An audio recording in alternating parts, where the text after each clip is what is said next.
Bom, antes de tudo, muito obrigado pela tua presença aqui nessa live do Divã Cultural.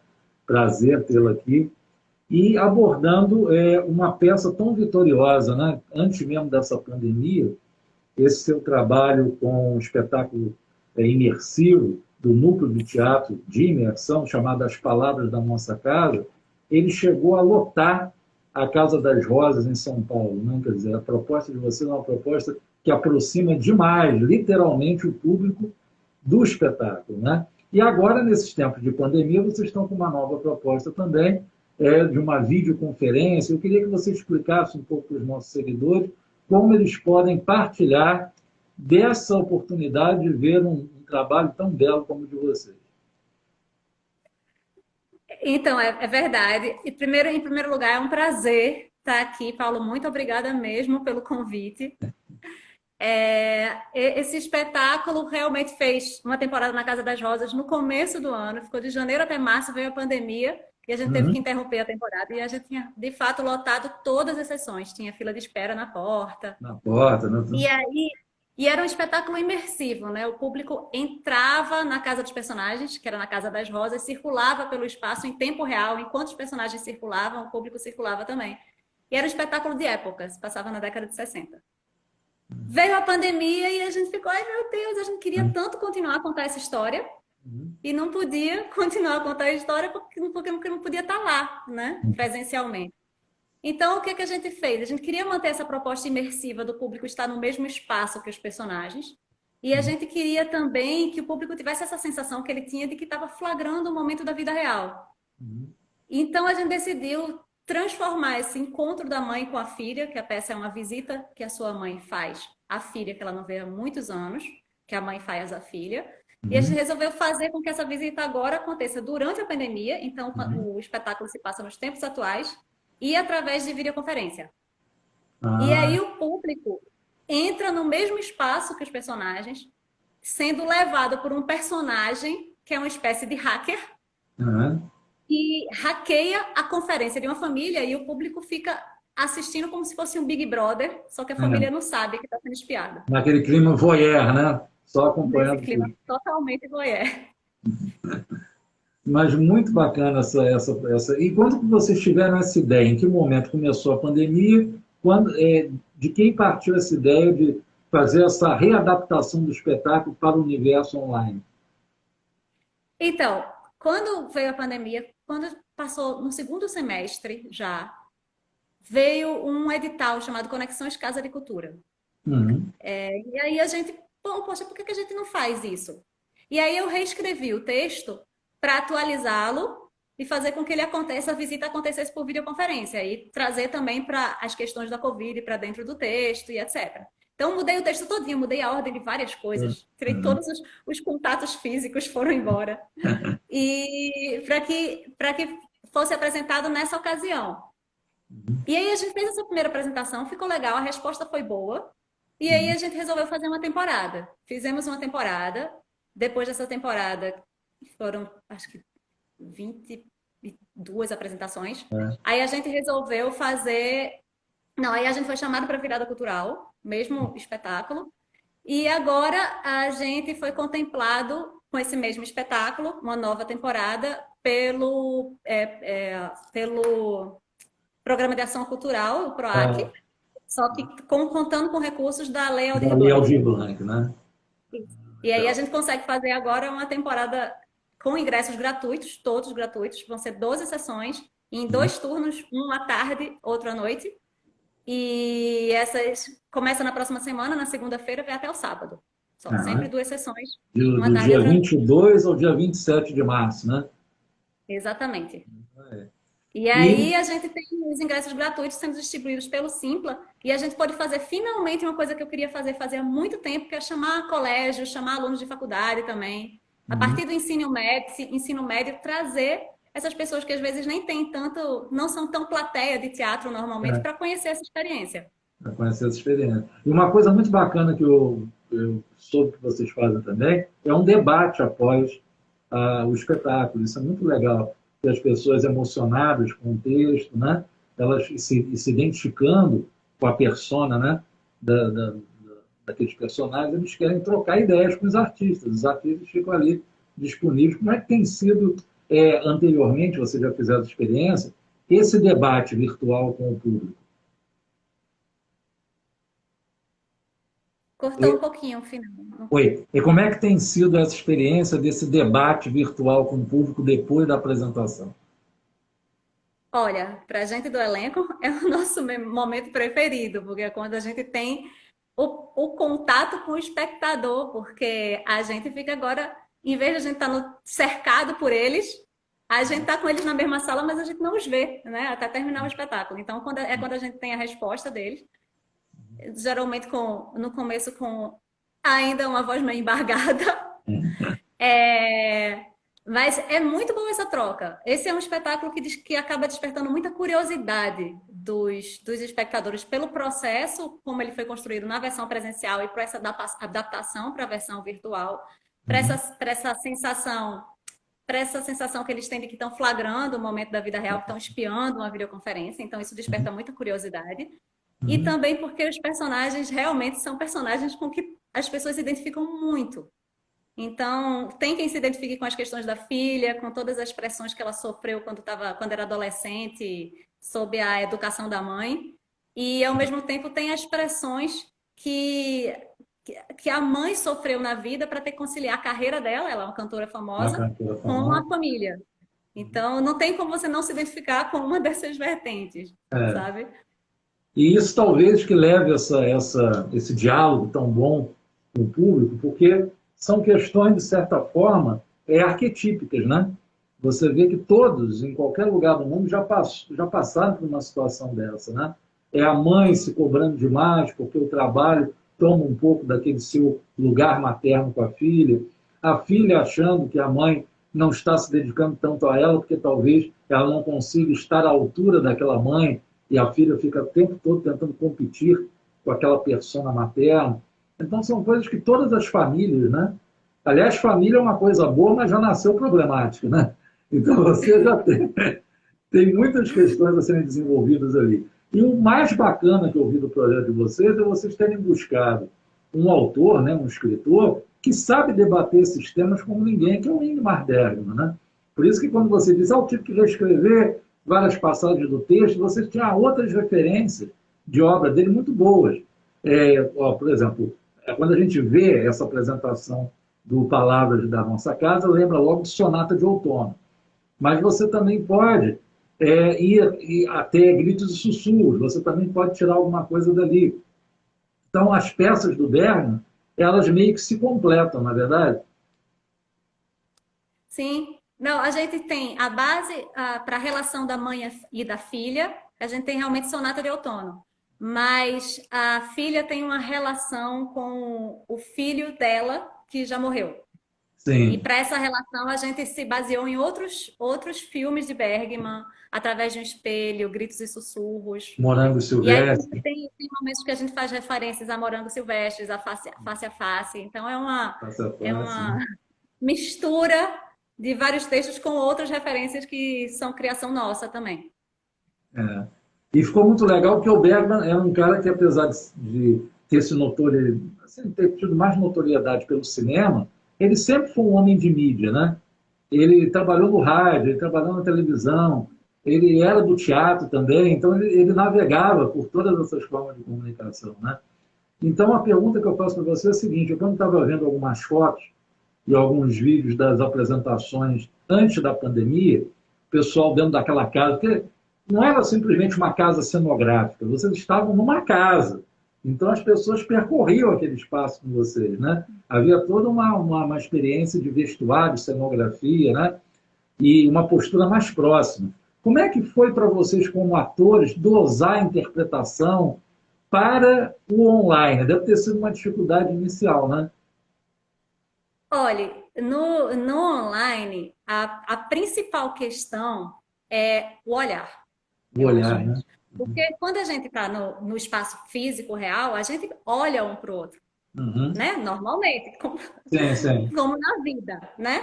Só que aqui no online, pela maneira como as câmeras ficam posicionadas na tela, o que eu vejo não é necessariamente o que o espectador vê. Então, Ah, para mim, o personagem Vitor pode estar à esquerda em cima e o personagem Charlotte pode estar à direita em cima. Mas se eu hum, olhar para o canto esquerdo da tela para olhar para Vitor, pode ser que para o público eu esteja olhando para Charlotte. entendi. Então, fica um negócio muito louco. De Ah, modo que a gente estabeleceu ah, que o nosso olhar para o outro personagem é sempre olhar para a câmera, né? hum, Porque eu ah, olho para a câmera e tenho a impressão que você está olhando para você. Não é real. A ah, gente aqui está conversando e eu estou olhando para o seu rosto e meu rosto, o sim, olhar fica mais ah, baixo, ah, né? ah, Só que a gente precisou fazer isso mesmo para poder dar o público ter a sensação de que os personagens estão se olhando. é verdade, é E é um verdade. pouco estranho, de fato, você atuar sem olhar para o ator que está contracenando com você. É, A gente precisou ensaiar bastante nessa nova versão. Como a gente já tinha também todo o tempo de ensaio para a versão presencial e mais o tempo do espetáculo presencial, a gente uhum, sabe o que o outro ator está fazendo, como ele está reagindo. Então a gente se baseia no som, no que a gente consegue ver de movimentação pela visão periférica sim, sim. e nesse estudo que a gente tem prévio, porque na hora mesmo a gente não olha diretamente para o outro ator. É, É muito louco. muito. E ainda mais tem outra coisa. Ah, Todos nós usamos óculos. Só que o reflexo do óculos atrapalha muito. Então, todos nós fazemos a peça sem óculos. sim, sim. De modo que a gente também, quando olha, não olha com tanta nitidez assim. Entendi, entendi. Ah, mas tem um lado de experimentação aí, de aventura, uma adrenalina muito gostosa, né? Porque cada espetáculo você está andando na corda bamba, né? Normalmente todo espetáculo é assim, né? Teatro, porque é ao vivo, É, é. você se prepara com Mas surpresas. esse No mais espetáculo, ainda, né? Porque esse você está num terreno, o palco ainda é conhecido, esse é um terreno, né, muito não, novo, né? essa a questão desse, por exemplo, no presencial, a gente tinha, por exemplo, as intervenções normais do público, às vezes as cadeiras ficavam espalhadas pelo espaço, né? Sim, E sim. aí parecia uma coisa aleatória. As cadeiras pareciam estar espalhadas de qualquer jeito, mas não é verdade. As cadeiras Uhum. estavam num lugar específico, onde tinham que estar. Algumas viradas de frente, outras de costas, porque o público precisava mesmo, quando estava sentado, o público Sim, precisava se virar para ver a cena. E sim, não existia uma relação frontal. Mas às vezes certo. as pessoas queriam sentar de casal e Ah, puxavam a cadeira bem para cima da nossa marca. ai, cara, A aham, gente estava lá, na ah, nossa marca tinha uma cadeira, sabe? certo. Nessa versão virtual, além dos elementos normais de repente, por exemplo, um espectador ligar a câmera dele, a gente tem um elemento conexão da internet. É, E um outro elemento, mudanças no Zoom. No começo da temporada, o Zoom se comportava de uma maneira, depois começou a se comportar de outra maneira que alterou bastante a encenação. nossa, né? Porque antigamente quem estava no celular conseguia ver as três câmeras ao mesmo tempo. Agora, Sim, quando tem apenas duas pessoas, você só consegue ver uma pessoa de cada vez. Você perde a reação do outro, se você tiver no caramba. celular. No computador, Uhum. não. Então, a Sei. gente teve que se adaptar a essas mudanças que aconteceram no Zoom durante o processo e também a eventuais perdas de conexão. Hum. A, a vantagem é que, como o nosso espetáculo é realmente. A trama do espetáculo se passa de fato numa videoconferência, É, então se cai a conexão, é, é. Tá faz dentro do parte do controle. processo e a gente improvisa com isso. E aquele que está espionando, ele está ali como espião mesmo. Ele perdeu alguma coisa, daqui a pouco, deixa eu ver se eu consigo recuperar essa história, né? E aí vocês Sim. estão. É quase que um exercício, digamos assim, sherlockiano, né? Vocês vão ali, o espectador vai investigando. Por exemplo, já aconteceu alguma vez de cair a conexão mesmo e vocês não conseguirem retomar? Não, sempre caiu a conexão, quer dizer, sempre caiu a conexão, não. Algumas vezes a conexão caiu, especialmente quando eu entro no quarto do fantasma, o quarto Aham. do filho morto de Eva. A conexão às vezes cai mesmo, Aham. mas ela volta sozinha. E aí, Sim, nesse processo, a gente improvisa em cima disso, vai né? improvisar. Não aconteceu, acho que umas 3 vezes nas nossas 22 apresentações. De cair a conexão, mas aí dá alguns segundos e a conexão volta. E nisso, Charlotte fica sozinha, mas faz parte do processo, ela improvisa em cima disso. E muitas vezes o público pensa que é intencional, porque acaba fazendo parte mesmo do espetáculo e faz sentido, fica natural. Porque isso normalmente está acontecendo com todo mundo, né? Quando você entra numa videoconferência, É, você entra na videoconferência, está lá conversando, de repente cai a conexão, ou fica lento, ou fica robótica, é, né? Depois volta. E aí, como você faria na vida, na peça você improvisa sobre esse tema. Agora, uma pergunta. Como estava lendo sobre a tua biografia, você dirigiu aquele sensacionalista, que era um programa no Multishow, no canal Multishow, que primava pelo humor, o humor inteligente, né? Que primava muito pela coisa da ironia, né? Mas é um humor, né? E a peça do Bergman, apesar de, eu acredito que tem um momento de humor também, mas o Bergman tem uma densidade psicológica, né? Muito maior. As pessoas, tanto que você diz que tem pessoas que saem muito emocionadas depois da peça. Eu pergunto a você, o que te cativa mais como atriz? Levar peças com essa densidade do Bergman ou através do humor? Qual o caminho que você acha que atinge mais rapidamente o espectador? Olha, sobre atingir o espectador, eu não sei. Não sou capaz de dizer. Eu acho que o espectador pode ser atingido pelos dois caminhos. Vai Sim, depender do sim. espectador e da história. Mas eu acho que eu tendo a preferir histórias que me comovem. E, na verdade, no processo de escolha de textos com que a gente trabalha no Núcleo Teatro de Imersão, Uhum. esse é um critério para Uhum. escolher qual o texto. Por exemplo, Silvânia foi a primeira peça que a gente montou, que a Aham. gente chamou de Tio Ivan, que se Ivan, né? passava no Brasil, não passava mais na Rússia. Aham. E, e E que você esse é dirigiu o texto também, que eu né? li. Você também fazia, Hã? e você assinava a direção também desse espetáculo. Também, sim. E aí, esse foi um texto que eu li não, sei lá, décadas atrás, e mesmo todas as vezes, absolutamente todas as vezes que eu reli esse texto, eu fiquei comovida, sabe? Que texto incrível é esse que me comove na, sei lá, 20ª leitura, 30ª leitura, né? Então é uma história linda que eu queria contar. A mesma coisa foi com essa história de Sonata do Outono, que eu acho uma história, eu acho os conflitos extremamente ricos, eu acho que vale a pena discutir essa questão, sabe? Dessa relação com a mãe, com a filha, das cobranças que a mãe sofre, das pressões que a filha sofre, dessa relação com a perda também, Aham. sabe? E eu acho muito comovente. Então, quando é uma história, quando é uma história bem construída, com começo, É. meio e fim, sabe? Que agarra o espectador e leva o espectador até o final, sem que ele consiga desgrudar daquela história, Uhum. e isso me atrai, sabe? E é isso que eu gostaria de continuar contando, e a gente do núcleo tende a continuar contando, não só nessas histórias que já passaram, mas nas outras que vêm pela frente. E eu tive observando entre os autores que você representou, você teve muitos textos do Chekhov, né? Então, é um autor que você gosta de revisitar, né? Eu amo Chekhov. Eu amo Chekhov. Quando eu fiz primeiro As Três Irmãs, eu adoro As Três Irmãs, gostaria de fazer novo, mas o elenco é enorme. Inclusive, eu já tentei encontrar uma maneira de fazer aquele texto com menos atores. Juro, O eu mesmo. tentei. Aham. Mas eu não consigo contar uma história tão boa com menos atores mesmo. Dá para reduzir alguns, mas não o suficiente para ser uma montagem de baixo custo. Aham. E, e aí depois Silvânia, são os meus dois preferidos.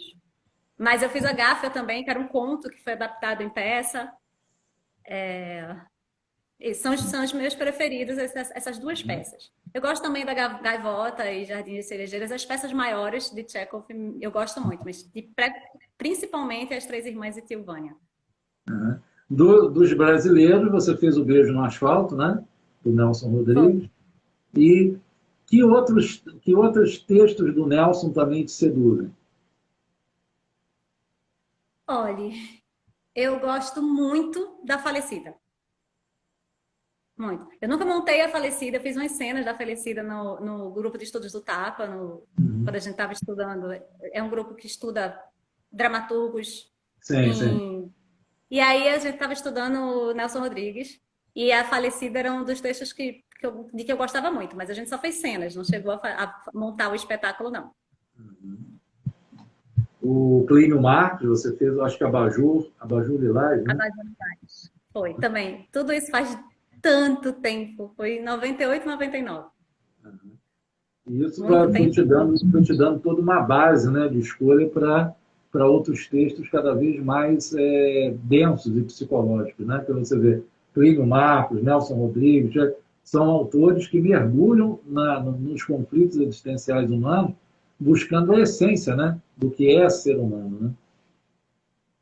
Sim, não, são textos, e são textos muito bem construídos também, sabe?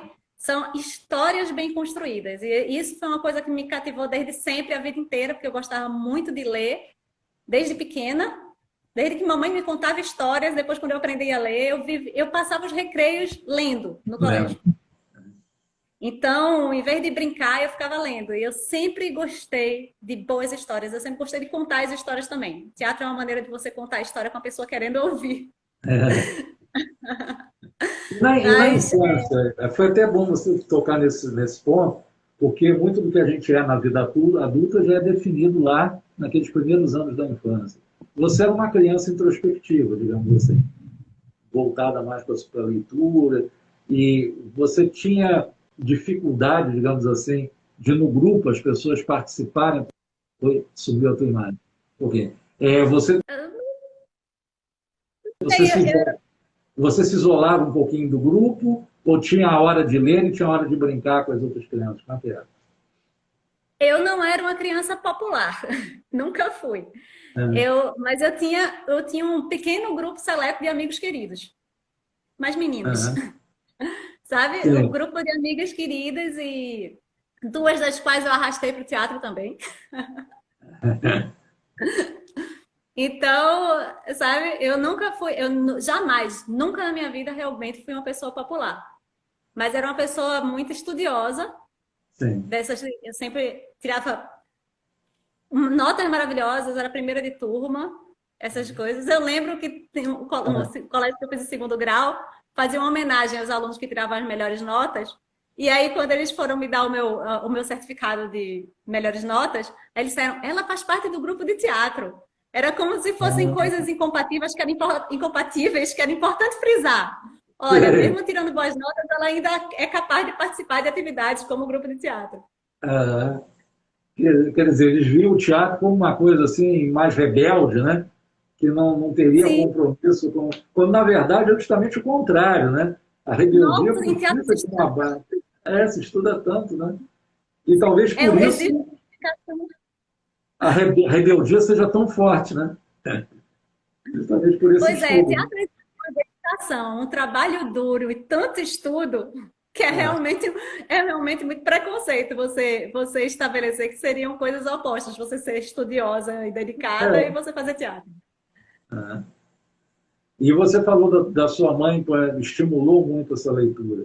Eu me lembro que na minha época, uma das entrevistas que eu fiz no Divã Cultural foi com o grande Maurício de Souza, né? E ele gostava sempre de dizer assim, muitas pessoas aprenderam a ler, muitas crianças aprenderam a ler e escrever lendo os meus quadrinhos da Turma da Mônica, né? Aí pergunta a você, era literatura assim, só grandes clássicos da literatura, ou você também era uma leitura de quadrinhos, de Mônica, Cebolinha? Não, eu não era leitora de quadrinhos, nunca fui leitora de quadrinhos. Mas falando no que Maurício de Souza falou, meu pai aprendeu a ler com quadrinhos. Quando minha avó olhou, ele estava lendo. Ele aprendeu a ler sozinho com quadrinhos, sem que ninguém ensinasse. Porque de tanto lerem para ele, acho que ele via as imagens junto, ia acompanhando e aprendeu a ler sozinho. Se empenhava porque gostava do personagem, né? Ia querendo... E eu sempre li muito, mas eu sempre preferi romances. Histórias completas, assim. Eu nunca fiz muita questão de ilustrações, na verdade, no texto. Eu gostava fundamentalmente das histórias. Mas eu acho lindo o trabalho de quadrinhos, sabe? É um trabalho muito mais cinematográfico, né? De literatura. É uma literatura, é um misto de literatura e cinema, praticamente, o quadrinho. E não é à toa que tantos quadrinhos vêm sendo cada vez mais adaptados para o cinema, né? Tem histórias hoje em dia, em quadrinhos, que são verdadeiros storybirds, já quase preparados para serem levados para o cinema, né? Não, e quando eles pegam, por exemplo, fazem Sin City ou 300, que são Sensacional. filmes que são realmente os quadros do quadrinho, né? É. E que Eles fizeram revelam igualzinho, também até a grandes cor. escritores, né? O Frank Miller é um escritor maravilhoso, só que ele escolheu a vertente dos quadrinhos, né? Mas são Sim. histórias incríveis, né? Agora, pergunta a você, você nunca tentou arriscar escrever? Você tem livros publicados? Nunca. Nunca. Eu escrevia muito quando era novinha, assim, mas para mim, não era para os outros. Então, Hum. então, eu escrevia, mas nunca pensei em publicar, nem tenho nenhuma intenção disso, na verdade. Agora, quando, Eu chega tenho no feito as teatro, você escreve o roteiro, né? De alguns. Sim, até agora a gente trabalhou apenas com textos adaptados, e aí todas as adaptações não são adaptações pequenas, são adaptações bem grandes no Sim. processo. Até a gente nem chama de adaptação, é mais inspirado em. Que a gente Inspirante. E pega aí, aquela ideia e constrói uma outra coisa usando a aquilo como partir. inspiração. Aham. E Legal. aí essas adaptações eu tenho feito. Nessa última peça, As Palavras da Nossa Casa, o grosso da adaptação eu fiz, e Glauco Gel, que é um dos atores que também é cantor lírico, ele cuidou de toda a parte musical. Então, todas as referências musicais, a personagem é uma cantora lírica, ele que Uhum. trouxe. Ele que trouxe, né? Inclusive E a uma, música que eu canto na cena, ele que escolheu, uhum. dentro das minhas limitações como É. cantora, ele E que você escolheu. consegue conciliar, às vezes, experiências no teatro, no cinema? Porque eu estava vendo também, você é graduado em cinema, né? É professor universitário, quer dizer, você dá aulas também, tanto de teatro quanto de cinema? Sim. Eu não, quando eu trabalhei com cinema e TV, mais TV do que cinema, no final das contas, durante Sim. muitos anos. E aí eu vim, isso quando eu morava no Rio de Janeiro, daí eu vim morar em São Paulo e ainda trabalhei editando, já não mais dirigindo, mas editando vídeos. E Aham. aí, depois desse período, eu comecei a dar aula e aí eu pude voltar para teatro. Porque minha paixão de verdade, Paulo, é teatro. É o Eu teatro, né? amo teatro do fundo da minha alma. E dar aula me permitiu poder voltar ao teatro, porque quando você está trabalhando com cinema e com televisão, a jornada é muito pesada. Você É, trabalha no set 12 horas por dia. Fora o tempo que você leva de deslocamento, que às vezes você está 2 horas de distância do set de filmagem. E aí você é a pessoa que mora mais distante, e aí você vai ser a última a ser deixada na van, sabe? sei, Fora o né? tempo de deslocamento, e fora que durante muitos anos eu fui assistente de direção, tanto em cinema quanto em Sei. televisão. E às vezes eu dizia, Uhum. gente, se vocês tiverem alguma questão para me perguntar, para o resto da equipe que ficava na base, me telefona, não me manda e-mail, porque eu não Ah, conseguia chegar e-mail no set. Aí muitas ah, pessoas ainda assim me mandavam e-mail quando eu chegava em casa exausta, tendo 5 horas para dormir, para acordar no dia seguinte, para você pega pela van para ir para filmagem, tinha um monte de e-mails que eu ainda tinha que responder, sabe? nossa, era uma Então, maratona, né? é uma maratona, é pesado mesmo. Com a jornada desse tamanho, que você trabalha com audiovisual, você não consegue conciliar com teatro. Não dá, é impossível. Então, dando aula, eu consegui voltar para teatro. Que legal. Eu queria agora falar de alguns. Eu estava vendo que você tirou alguns prêmios aqui. Por exemplo, em Gramado, melhor ficção do Gramado Cinevídeo, melhor experimental do Curta Amazônia, melhor curto experimental e melhor som no Fest Aruanda. É, quais foram as temáticas que você abordou nesses curtas? Esse curta, 1 e 21, foi um único curta que circulou por vários festivais, foram dezenas de festivais e aí vários prêmios também. Foi um curta diferente, tratava de uma traição.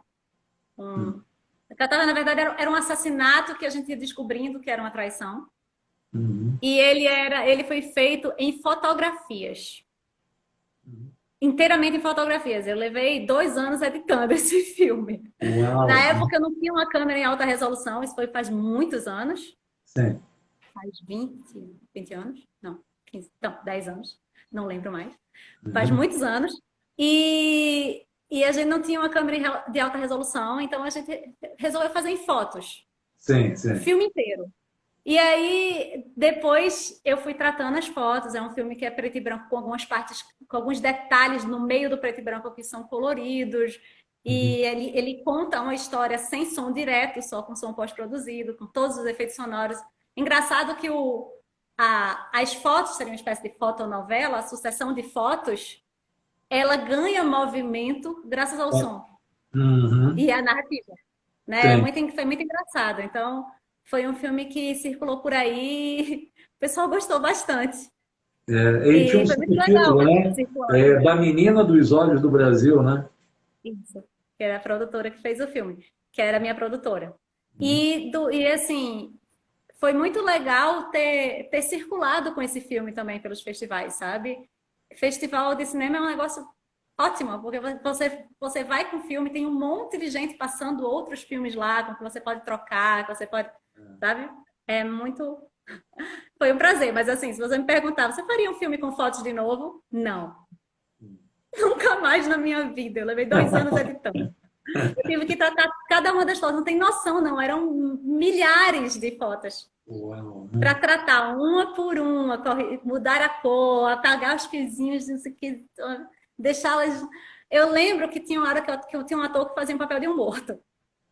Ele Hum. estava morto, aí ele disse, Adriana, eu tenho que prender a respiração. Eu disse, que é isso, Márcio? É até o rapaz que apresentava o Sensacionalista. Depois eu chamei ele Sim. para fazer o Sensacionalista. Eu Ah, disse, que é isso, Márcio? Não se preocupe, são fotos, pode respirar à vontade. ah, Aí, quando eu coloquei uma foto junto com a outra, a barriga ah. dele subia e descia, subia e descia. Ai, gente, não acreditei. Eu tive que recortar a barriga dele de uma das fotos e Sim, colar a barriga em todas as outras fotos, para não parecer que ele estava respirando. caramba, que situação, né? Era esse nível de tratamento de foto que eu tinha Esse que fazer. nível. Então, não, Agora eu estou mas foi entendendo, foi uma experiência muito boa para viver uma vez, né? Você não quer repetir, não, né? Interessante. não sei. Uma coisa também que eu estava observando muito, Adriano, no papo que a gente teve anteriormente, é esse cuidado, por exemplo, na peça da época presencial, de que os elementos de cena fossem todos muito bem trabalhados. Por exemplo, se era um móvel de madeira, né? Mesmo ali, maneira trabalhada, não era uma coisa cenográfica simplesmente, né? Você me falou também trabalhar essa imersão das pessoas, pegando todo o universo sensorial dela.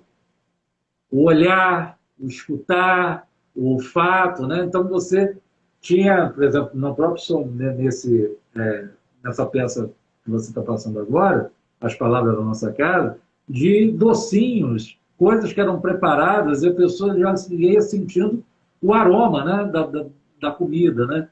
Isso me lembrou muito aquele filme Como Água para Chocolate, na hora que você me falou isso, das sensações. É, Sim. da onde vê esse cuidado tão especial, que eu acho que isso daí é fundamental para levar a pessoa cada vez mais a mergulhar com você nessa história. Então, o objetivo da gente, nos espetáculos no Núcleo Teatro de Imersão, é justamente esse, de fazer com que o público se sinta de verdade naquele ambiente ficcional, de verdade na casa dos personagens. E como na Uhum. casa da gente, como agora aqui em casa, Uhum. a gente tem os cheiros. Por exemplo, agora, nesse exato momento, está chovendo aqui. E o Uhum. som de chuva está vindo lá de fora. Então, eu não queria, por exemplo, o tio Ivan tinha um momento em que chovia. E Sim. eu não queria que o som de chuva fosse uma caixinha de som de dentro da sala, porque não Uhum. faria sentido.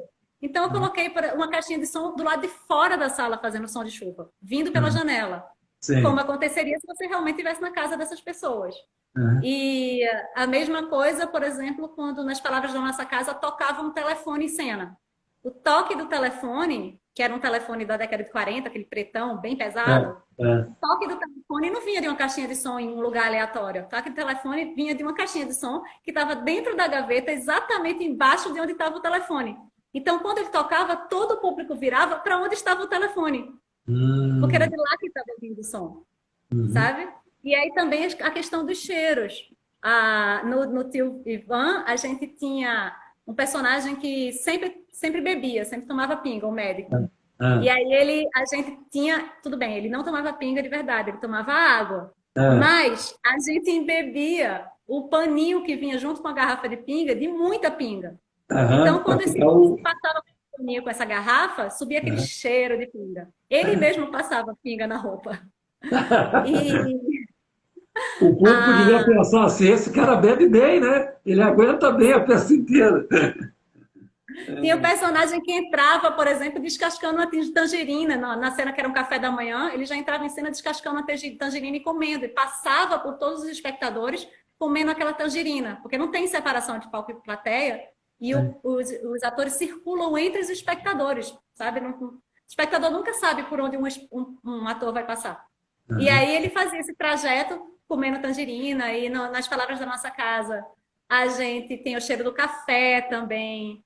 E Eva prepara uns biscoitos, é, acaba de tirar os biscoitos do forno na peça presencial, e a gente descobriu que um extrato de baunilha, você coloca algumas gotinhas, nem é essência de baunilha, é extrato da fava mesmo. A gente Sim. colocava umas gotinhas nos biscoitos e aquecia o biscoito logo antes de entrar em cena. E aí, quando a gente passava com a bandeja de biscoitos, subia aquele cheiro de biscoitos para o público, sabe? Espetáculo. Cheiro bom de baunilha. Então a gente trabalhou vários aromas dos perfumes dos personagens que tinham a ver com a personalidade deles, não eram perfumes aleatórios, sabe? Então a gente trabalhou vários cheiros de alimentos e perfumes e esse som ambiente, quando não só a chuva, por exemplo, em Tilvânia tem uma hora tá de noite, mas não está chovendo, e é uma casa de fazenda, então tem sonzinho de grilo, sonzinho de sapo, sabe?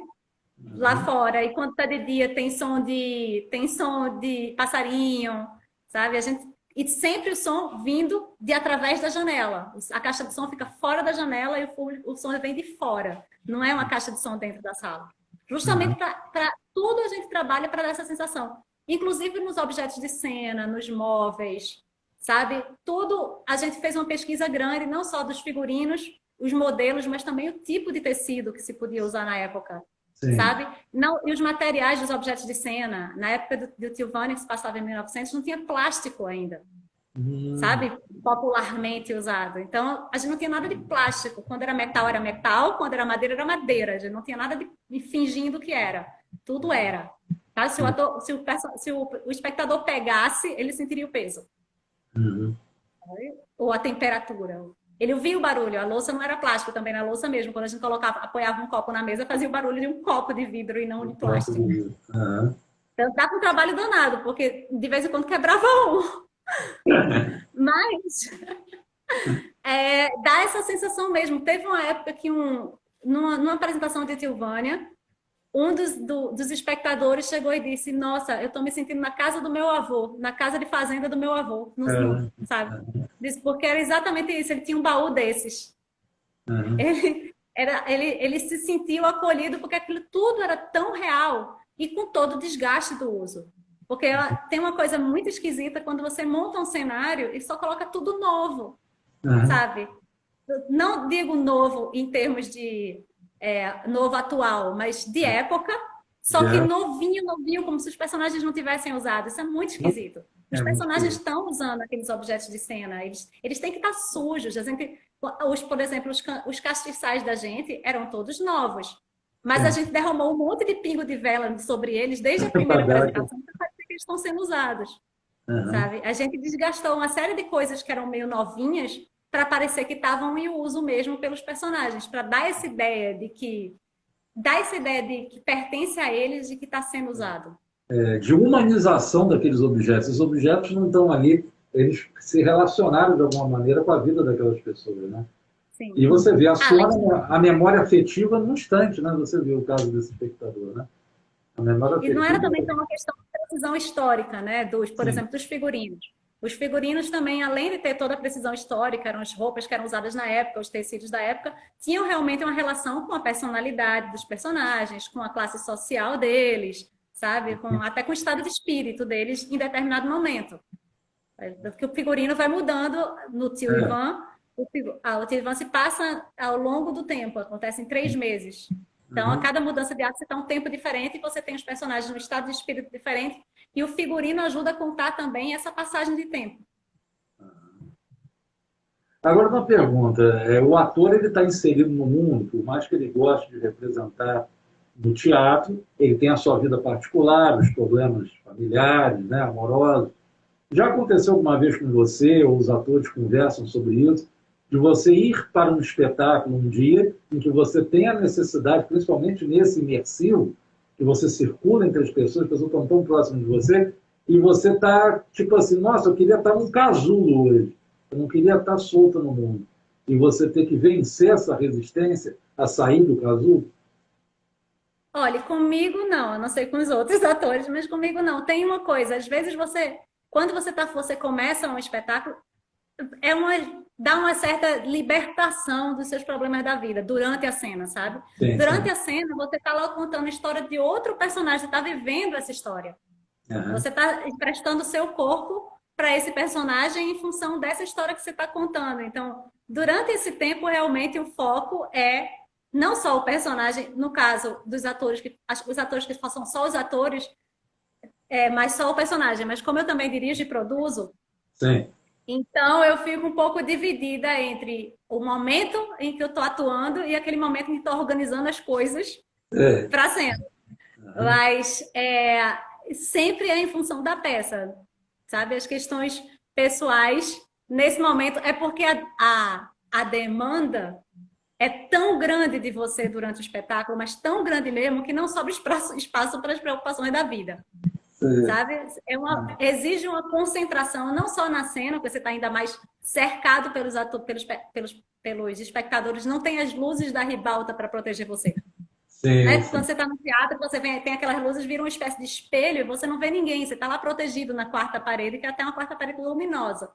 Aham. Nesse espetáculo, eu costumo dizer que a gente tem uma espécie de quarta parede cilíndrica ao redor de nós, porque os espectadores estão por toda parte, mas que liga todos os atores uns com os outros, Aham. sabe? E, e você tem que ter uma super concentração para fingir que os espectadores não estão lá. Sabe? Nesses espetáculos que eles são imersivos, mas não são interativos, Ah, entendo, sabe? entendo. A gente tem um próximo espetáculo que vai estrear quando a pandemia acabar presencialmente, chamado Ausências, que é também interativo. Mas todos esses até agora foram imersivos. O público tem a sensação de que está dentro daquele espaço, mas não interativos. O Sei. próximo vai ser, além do imersivo, o público vai ser convidado para a casa dos personagens, uma festa que eles vão estar dando, mas vai ser interativo também, porque o público vai estar lá como convidado, como participante dessa festa. Tá. Esse espetáculo Ausências é baseado também em textos famosos? Qual o autor que você, de repente, Ele poderia... é livre inspirado num conto de Jhumpa Lahiri. Uhum. É uma história bem bonita, mas assim, o conto ficou um pouco lá longe, e a gente pegou essa ideia esse casal que tá meio afastado, tentando acertar os ponteiros. Aham. Interessante. E é mais ou menos o que aconteceu nessa época de pandemia, né? De repente, muitos casais, alguns se separaram e outros uniram ainda mais, né? Mas foi uma grande prova de fogo, né? Você é quase que um Big Brother diário. Você, de repente, tem que conviver 24 horas por dia numa posição de isolamento social, né? Isso Sim. também eu acho que É foi bom que você se dê bem, é bom que você se dê bem com seu consorte, porque você vai não é, ficar direto. não dá para fugir, não dá para fugir. Agora, em relação a, por exemplo, esse Sonata de Outono do Bergman, né? Você tinha uma relação, você disse que a sua mãe foi muito importante nesse processo de você se aproximar da literatura, das artes.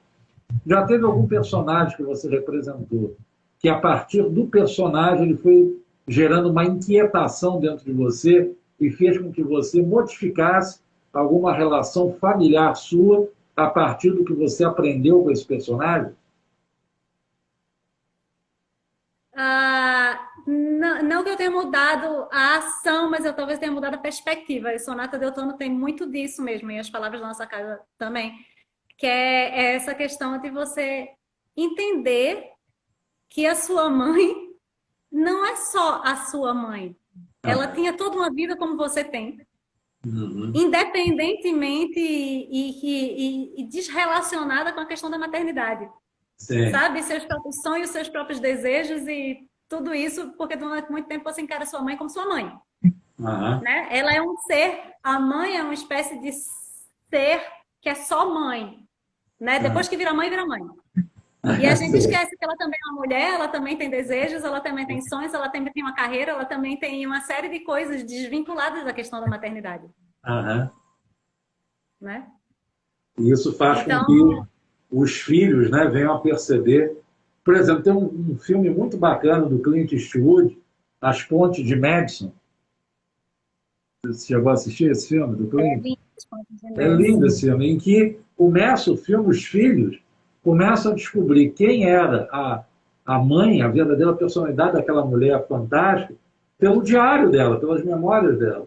E aí eles vão descobrir o quanto ela renunciou à sua própria felicidade por aquela família, né? Eles ficam até um pouco culpados. Por que, que a minha mãe deixou um amor escapar da vida dela para manter aquela segurança familiar? Quer dizer, é uma história muito bonita, né? Dos filhos descobrindo a mulher que existia por trás daquela mãe. E não é nada incomum. Né? Uma história linda, nada em comum, porque quantas mães se sacrificaram, talvez não só, não o amor por Clint Eastwood, mas talvez a carreira, sabe, os sonhos, ou a vontade de viajar para outro lugar e não morar mais naquela cidade, ou qualquer outra coisa, sabe? Que é uma coisa que, com o lado masculino, o pai não é obrigado a se desviar. Pelo contrário, é o trabalho, é o mantenedor. Né? Isso na nossa cultura foi sempre sendo passado por séculos e séculos. Né? O pai ele cuidava da família, mas era o aventureiro que ia ao mundo. Né? E foi como você bem disse, a partir do momento que se torna mãe, aqueles sonhos, aquelas coisas, muitas se obrigavam a abandonar para viver a vida do marido e dos filhos. Exatamente. Muitas mesmo. Quase todas. E aí você vê, esse espetáculo discute bastante essas questões, porque a personagem da mãe é um pouco massacrada por essas questões no começo, sabe? E a gente vai descobrindo que as coisas não são bem assim ao longo do processo. E se havia algum egoísmo, não era só por parte da figura. Os filhos também eram bem egoístas. Os filhos são também muito, muito egocêntricos, né? Muito de querer tudo que gira em torno deles. Né? E muitas vezes se vitimizam, né? É a maneira que eles têm de dar chantagem emocional para que a mãe fique mais presa a ele. Né? E também todo mundo, de certa forma, vê as coisas da sua própria perspectiva, né? Então, cada um enxerga através das suas dores também. Então, para os filhos, eles realmente se sentem abandonados. Eles, de fato, queriam mais a presença da mãe e eles não estão tendo, sabe? Então, a gente tem o conhecimento daquela dor nossa, sabe? A gente enxerga, acho que a gente enxerga o nosso mundo não só sob nossa perspectiva, mas sob nossas dores. Uhum. E não se Nossos próprios coloca no sofrimentos. lugar da dor do outro. Né? Pois é. É difícil mesmo se colocar no lugar da dor do outro. Principalmente quando a dor do outro vem para sacrificar uma dor sua, sabe? Eu não consigo, eu não posso amenizar a minha dor, porque isso aumentará a dor do outro. Perfeito, Né? perfeito. Agora, Adriana, existe algum personagem que você ainda não interpretou e que você tenha, por exemplo, eu estava vendo entre os personagens, você já fez Lady Macbeth, uma performance, né, de Shakespeare, né? Também. Eu queria que você falasse um pouquinho de Shakespeare, como é que você viu o Shakespeare, e que tipo de personagem você gostaria ainda de interpretar, seja no drama, seja na comédia, que você não quer deixar de atuar sem passar por esse personagem.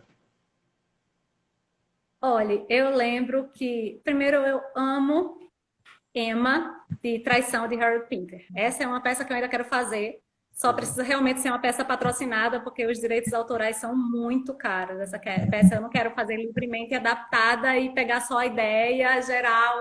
Não, essa peça eu quero fazer ipsilíteres, assim, eu amo Sim. esse texto. Aham. E então ela e Longa Jornada Noite Adentro de O'Neill tem uma personagem maravilhosa. Aí eu li e eu disse, meu Deus, quando eu tiver mais velha, eu quero, faltam uns anos ainda, eu quero fazer essa personagem. Quando eu tiver na idade dessa personagem, eu quero fazer essa personagem de todo jeito. A outra personagem que eu queria muito fazer, eu fiz, que é Sônia de Tilvânia. Que era, realmente, eu amo Sônia de Tilvânia, e era uma das personagens que eu queria fazer, eu fiz. As outras estão na lista. Está na lista, né? Engraçado, você agora tocou num ponto que me gerou uma outra pergunta. Por exemplo, a gente sabe que com os recursos de maquiagem, um ator pode fazer, um ator muito jovem, fazer um personagem muito mais velho, né? Mas você acredita, tal como alguns atores, grandes atores, que existem personagens que você deve aguardar o tempo passar por você, você chegar àquela idade do personagem, para você conseguir captar realmente a essência das suas alegrias e das suas dores? Eu não acho que você deve aguardar.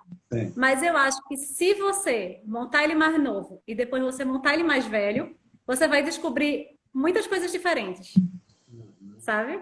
Você vai enxergar aquele personagem de outra maneira, porque suas questões mudaram. Uma vez eu fui assistir um espetáculo do Povo em Pé. Sim. Era uma reunião, um grupo de espectadores e das atrizes sentados a uma mesa de café da manhã. E antes da conversa começar, era um espetáculo interativo, antes da conversa começar, eles passavam um papelzinho para você colocar sua idade e uma pergunta. Era só isso, sua idade e uma pergunta. Pergunta sobre o quê? Uma pergunta, eles disseram. Sim. E aí, quando eles terminaram o espetáculo todo, que era uma conversa sobre lembranças de infância, que os espectadores também participavam, eles tinham organizado aqueles papeizinhos todos em ordem de idade.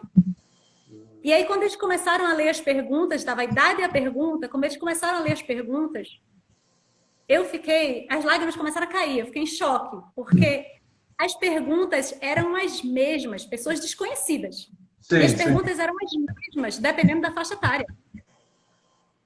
Então, a galera sei lá, da casa dos 18, 20 anos, estava perguntando, será que ela gosta de mim? O pessoal de 30 estava perguntando, será que o Brasil tem jeito? Será que vale a pena ir embora do país? E o pessoal na casa dos seus 60 estava dizendo, quanto tempo falta? Quanto tempo me resta? Que eu ainda posso fazer. Sabe? E assim, foi muito impressionante, porque a perspectiva sobre a vida, essa pergunta que você faz sobre a vida, a gente podia perguntar qualquer coisa. Era tão parecido, dependendo da faixa etária. Então, sim, se você fizer o mesmo personagem daqui a um tempo, você vai fazer um outro personagem.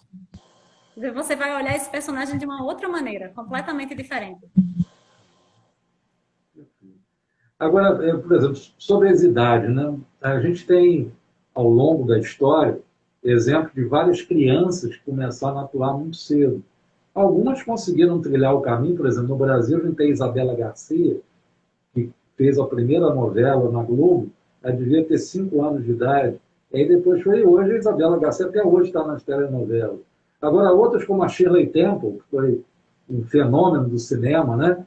Depois, quando ela entrou na adolescência, juventude, ninguém mais chamou ela para filmes e ela acabou mergulhando num certo esquecimento. Veio se revelar em outras coisas na vida, mas nunca mais apareceu no cinema. É comum, às vezes, a criança ter problemas ao longo do seu desenvolvimento por ela ser colocada muito precocemente na arte dramática e as pessoas não incentivarem a sua continuidade? Eu não faço ideia. A gente vê algumas pessoas dando problema e outras não, né? A gente vê umas pessoas entrando no mundo das drogas e vivendo a vida desregrada e morrendo super jovem por conta disso. Mas eu realmente não sei. Eu, se pudesse voltar no tempo, teria começado o teatro criança. Mas aí eu lembro que eu perguntei para minha mãe, eu disse, mamãe, por que você não me colocou no teatro quando eu era criança? Ela disse que não existia.